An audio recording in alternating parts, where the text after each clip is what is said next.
Our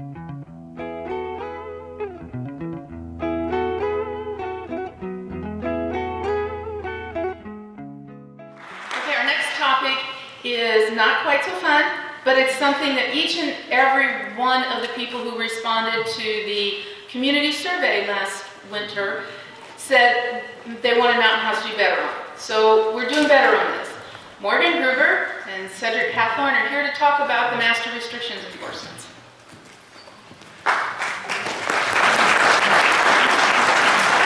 Thank you. My name is Morgan Gruber. A lot of you I know, a lot of you are new, so I want to welcome you. Actually, we got about 3 times as many people tonight as our last event, and that's kind of exciting for us when we put these on. We like people to show up and enjoy them. One of the things that it's interesting because we're getting a lot of Cuesta people now.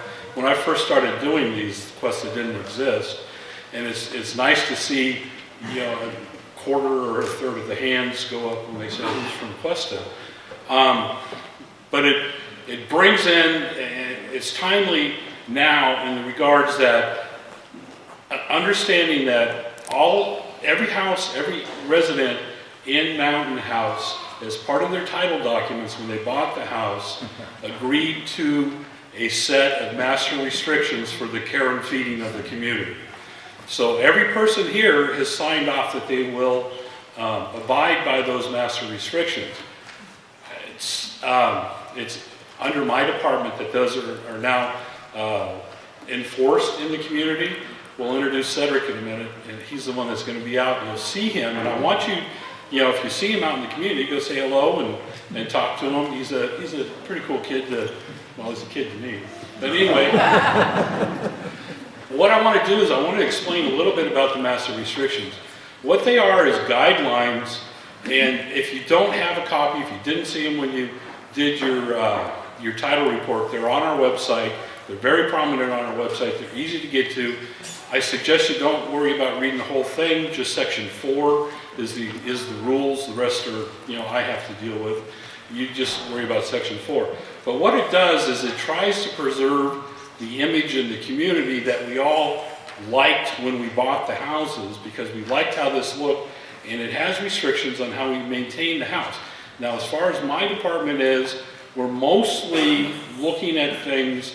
If we drive down the street and your lawn's not mowed, that's the sort of thing that we're looking for.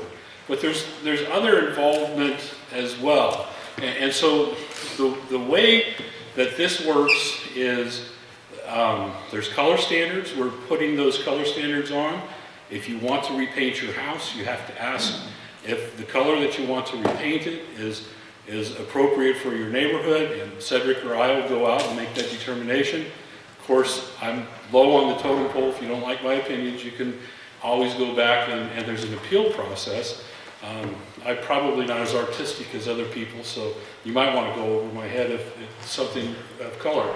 But what we're trying to do, for a long time, the board of directors had the vision that we would police this in the community on a complaint basis, and so whenever we got complaints, we went out and looked. Well, as the community has grown, as we start to get different people into the community, the board recognized that we had to be a little bit more effective than just wait for complaints. And as a matter of fact, unfortunately, because we were having some staff situations at the office, we didn't have a whole lot of staff time to actually go out and police complaints.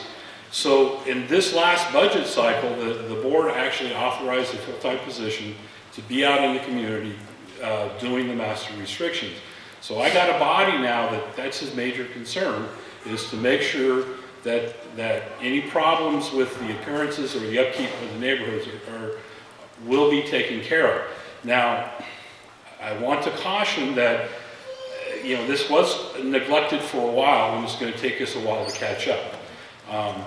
There's also the image for a while, well, you're not going to do anything to me, so there's a lot of people that are still thinking nothing's going to happen to them. That mindset is going to take a while to change as well. But it is our intention to enforce them and make the changes that need to be changed So the people in the community understand that we're all in this together. We're all trying to make the community or preserve the community to the values that we all saw with that. And with that having been said, the board has consistently told us, as you're policing this, remember, these are our neighbors. So we want to go out in the neighborhood with the concept that you're our neighbors, and we need to work this out rather than hit you over the head with a club or something. So there's several processes that we actually have. We're actually buying new software that will be much more customer friendly for you to enter complaints if you see some things that are done in the neighborhood. And for instance, we had a conversation tonight. People leave their garbage cans out. You know, it'll just get to be a problem, and then we go through in the morning and tag everyone that's done it, and it'll be good for 6 or 9 months. So if you're in that, at the end of that cycle where it's starting to be a problem again, Cedric will, you know, be more than happy to go tag all your neighbors and get your garbage cans under control again. That sort of thing, what we want to do, we want to preserve your neighbors as well. So you give us a complaint, we don't talk to you anymore, we go talk to your neighbor. Your neighbor's not going to know who made the complaint. They're going to be mad at me because I'm the one that's actually enforcing it. We'll have statuses on the software so you can look and see what the status is as we operate on this. This is not something, I was talking, there's a code compliance officer that works over in the Bay Area that lives here. He says that I go back the next day, and if it's not done, you know, they get fined. Well, here we work with the person. You know, I often get about this time of the year, well, this is a major expense, you know, wait till I get my income tax check, and we'll work with you as long as that we see that, you know, this is what we want to do, or you're willing to actually do that work. The other thing is, if you're changing the texture or the color or of the exterior of your house, the master restrictions say you have to come to us and get our permission to do that. So that's a second thing that we're doing. And I'd like to also point out that one of the things, or a couple of the things that we do have to do with state regulations. For instance, the MPDS permitting, which has to do with storm drain. And the way Mountain House design is actually designed pretty 21st century. We were able to start with a good design. The first actual cleansing of the water, of the runoff, that before it gets into the river, happens in your front yards. And the way that's actually calculated is, as a matter of fact, all the drainage from your backyards runs into your front yards and runs over the planted areas of your front yards.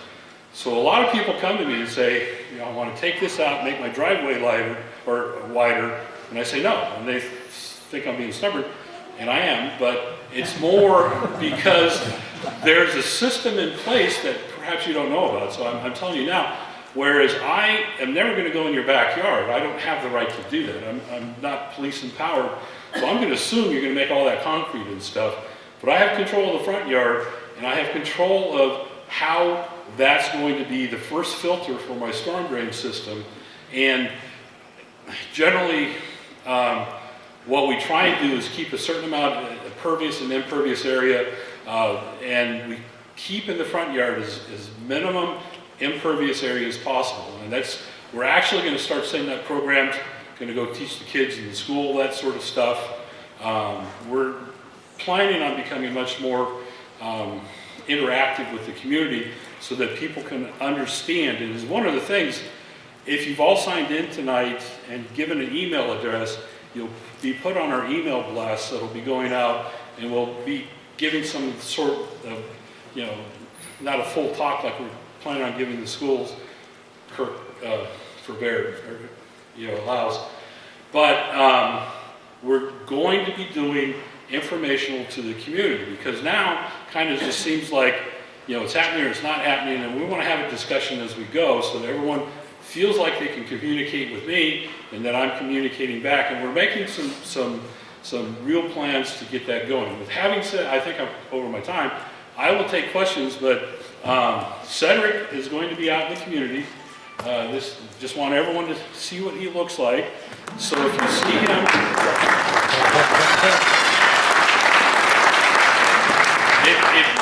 see him out in the community. He's a real friendly guy. You know, say hello, go up and shake hands. You know, you can have a talk with him and say, look, these are some of our concerns in this area, and Cedric will take all of that into consideration. If there's no concerns, just tell him, hey, we're happy with everything here, but happy to see you driving down the street.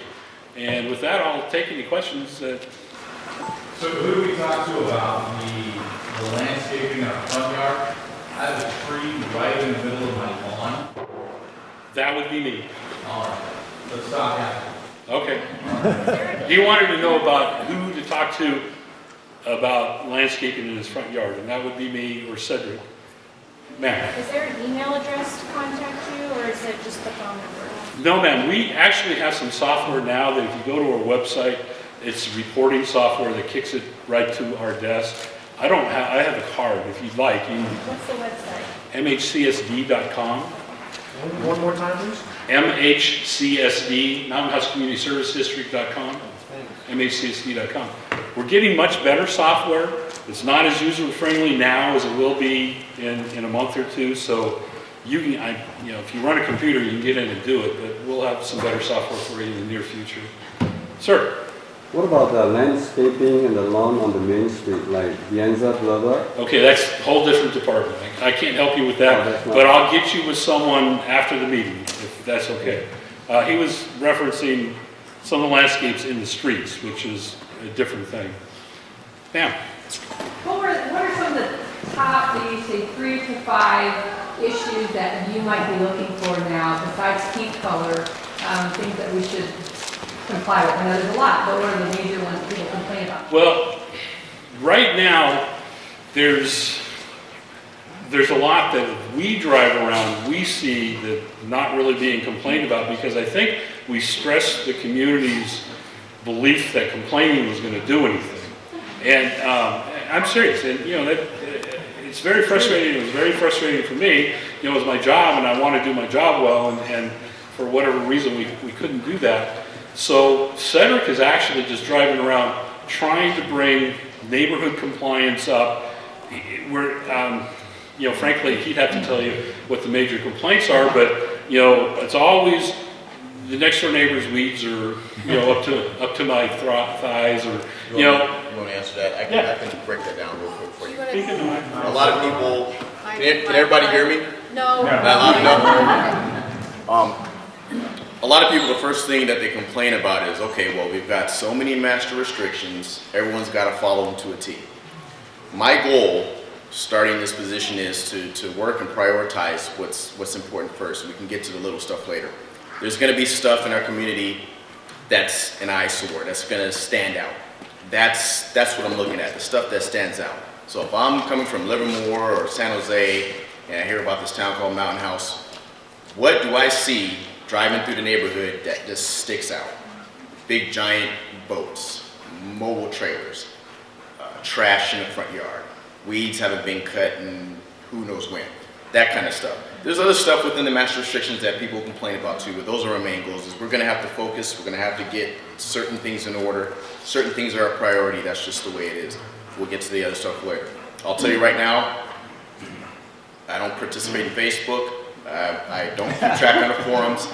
I don't get into that stuff because I think people it goes up above and beyond what a community is supposed to be. So if you have any particular questions or specifics, feel free to come down to the office. If you want to call, my extension is 5606. You can call the Community Service District. You can send through the request partner, and you can email and any complaints or problems you have. I have no problem coming out to your residence and talking to you in person. I think that's something that I want to try to do and build a relationship, is so people see me, they know that I'm not going to just hide behind a computer and type out letters and send out notices saying, hey, you got to cut your lawn, hey, you've got different paint on your house. I'm going to come out and talk to you. I want conversation, not just confrontation. So I'm hoping that will encourage not only people who are in violation of these restrictions, but it also encourage your neighbors to work together so that this whole community can be better. So hopefully that goes along the lines with what you're looking for. Okay? All right. Yep. When you talk about dialogue with the occupants or residents, since most of the people here commute and they don't come back until really late, how is that gonna be done? Well, it'll be done by adjusting my schedule. I mean, there's gonna be times where I will work during the day. There's gonna be times I might work at night. There'll be times I might work during the weekend. So I've been given the flexibility by the district to adjust that so I can contact neighbors in different elements. Because as Morgan has told me, there's gonna be things that I see on the weekend that I won't see during the week and vice versa. And so that's one of the things that I'm glad is I have that opportunity, I have the flexibility to adjust my schedule and to adjust some of the things that I see interacting with the residents here. He's, He'll be in. Morgan and him will be here after this, but we've got a time schedule that we need to get to, and I think you're all going to be excited by the next presentation. So thank you, Cedric.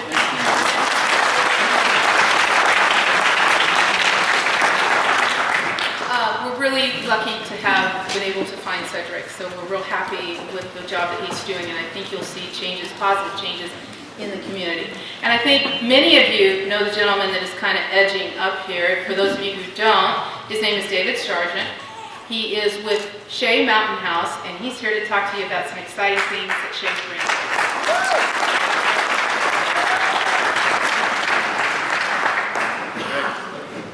Okay, thanks, Jen.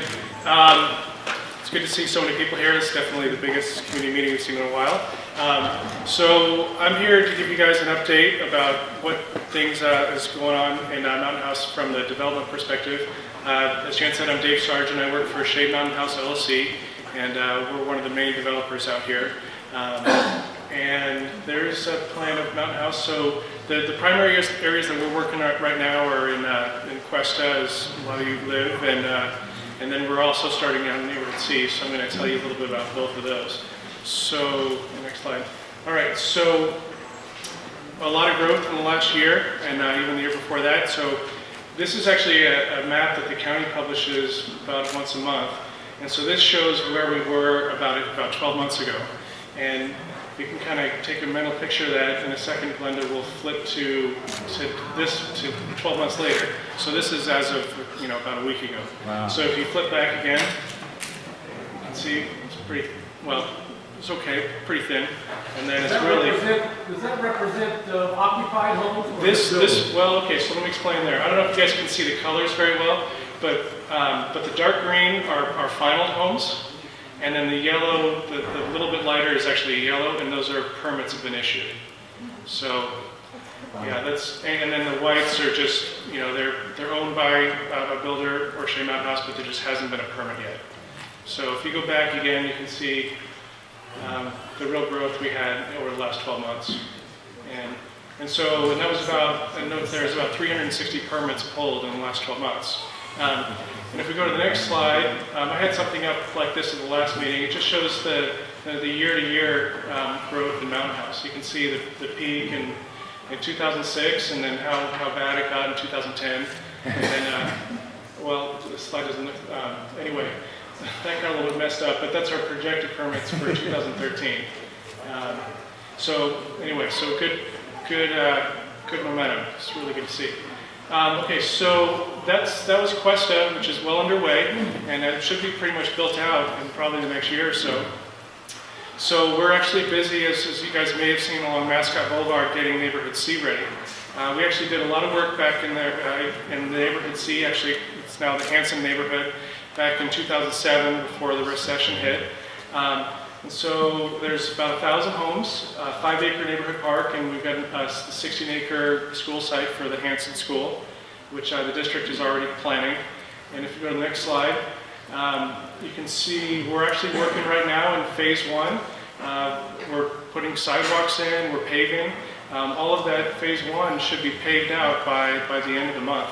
And let's see, and then actually we're going to go right into Neighborhood C Phase 2. We actually just got our bids in for grading Neighborhood C Phase 2, Hanson Phase 2.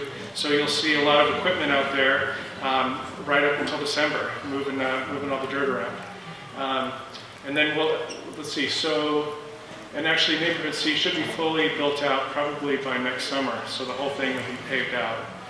So you'll see a lot of activity there over the next 12 months.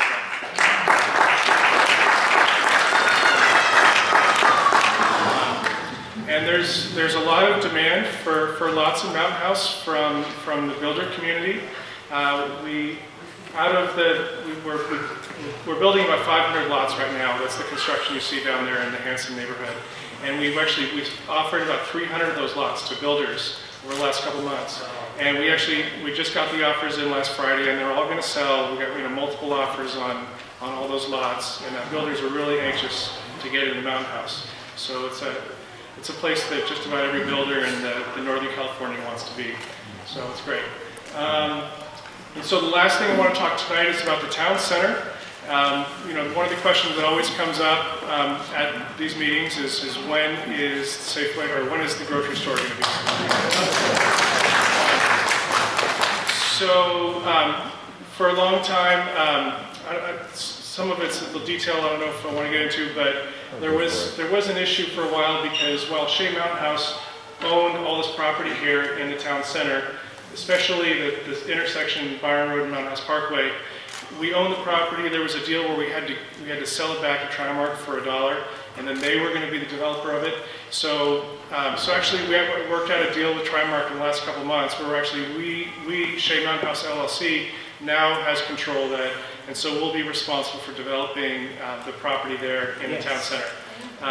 So that's good. It was a tough thing where we own the property, but they were trying to work with grocers, and they couldn't do so when they didn't own the property. So now it's all under one ownership. It should be a little bit easier for us to go work with